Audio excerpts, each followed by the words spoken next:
بسم اللہ الرحمن الرحیم. ان گنت درود آپ کے اور میرے پیارے آقا حضرت محمد مصطفیٰ خاتم النبیین صلی اللہ علیہ وآلہ وصحبہ وسلم کی ذات گرامی پر بڑا ہی زبردست واقعہ. ایک سرکاری افسر تھے جو گیسٹ ہاؤس میں رہ رہے تھے. اچانک کال آئی کہ دوسرے شہر میں پروگرام ہے اور انہیں وہاں پر فوراً سے پہلے پہنچنا ہے. وہ جلدی سے سامان اٹھایا، پیک کیا، خود تیار ہوئے اور ریلوے اسٹیشن کی جانب چلے گئے. اب ریل گاڑی بھی آخری تھی کیونکہ اس کے بعد ٹائم نہیں تھا، صبح میں جانی تھی گاڑی اور پروگرام بھی رات کا تھا. یہ جلدی سے ٹکٹس وغیرہ لی، کلی کو بلایا، خود آ گیا کہ کلی کو سامان پکڑایا اور چلنا شروع کر دیا.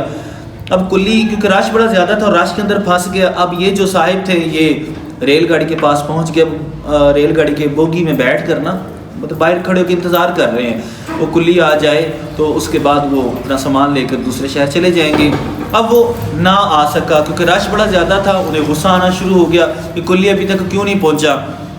خیر وہ ٹرین کی سپیڈ کچھ بڑھنا شروع ہوگی. وہ نیچے اتر آئے. جو مسافروں کو الوداع کرنے کے لیے آئے تھے وہ بھی چلے گئے. وہ کلی نہ آیا. تھوڑی دیر بعد وہاں انتظار کیا تو کلی نظر آیا. فی الفور تو انہیں غصہ آیا لیکن پھر ان کے دل میں نرمی سی آ گئی. انہوں نے کہا یار ٹرین تو جانے والی چلی گئی ہے، اب غصہ کر کے کیا کرنا ہے، اس میں اللہ تعالیٰ کی طرف سے کوئی حکمت ہوگی.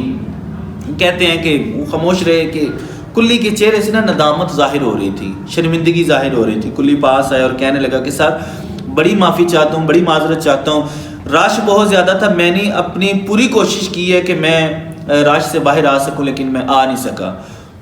وہ افسر کہتے ہیں کہ مسکرایا. جب میں مسکرایا تو اس بندے کے چہرے پر رونق آ گئی. تو میں نے کہا چلو کوئی بات نہیں، میں کل چلا جاؤں گا. اس کلی نے سامان میرا اٹھایا، کار تک پہنچایا. میں وہ افسر کہتے ہیں کہ رات کو وہیں پر رات گزاری.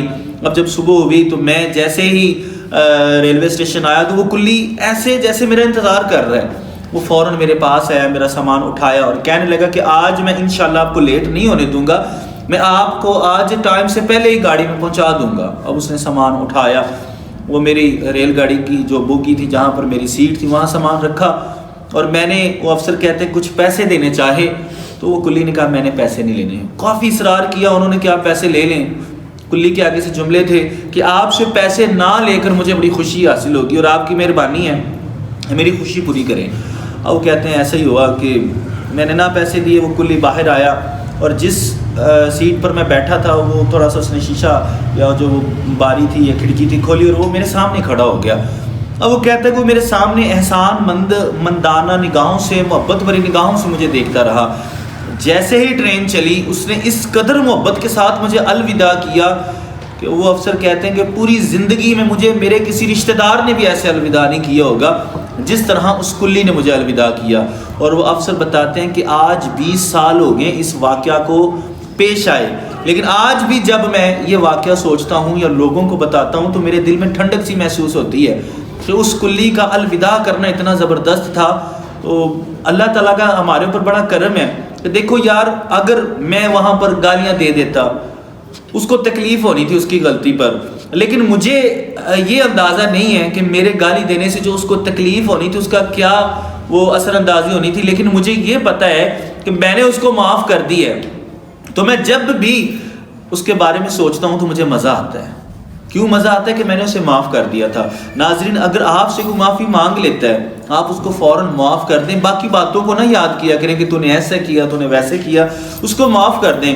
یار یہ سوچیں کل قیامت کا دن ہوگا، نفسا نفسی کا عالم ہوگا، جب ہم اللہ کی بارگاہ میں اللہ کے سامنے پیش ہو جائیں گے پھر ہم بھی معافی مانگیں گے. اگر ہمیں نہ معافی ملی تو ہم کیا کریں گے.